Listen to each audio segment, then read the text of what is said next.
talışam qədim odlar diyarından, yurdumuzun ərididlər diyarından. Mən talışam qədim odlar diyarından, yurdumuzun ərididlər diyarından. Ucalan dağlarının qüdrətinə qurban olur,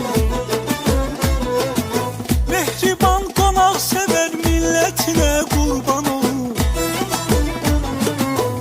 Ucalan dağlarının qüdrətinə qurban olur, mehriban qonaq sevər millətinə qurban olur.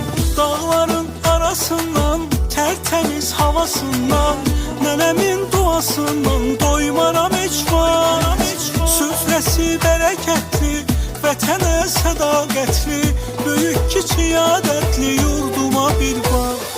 Mən talışam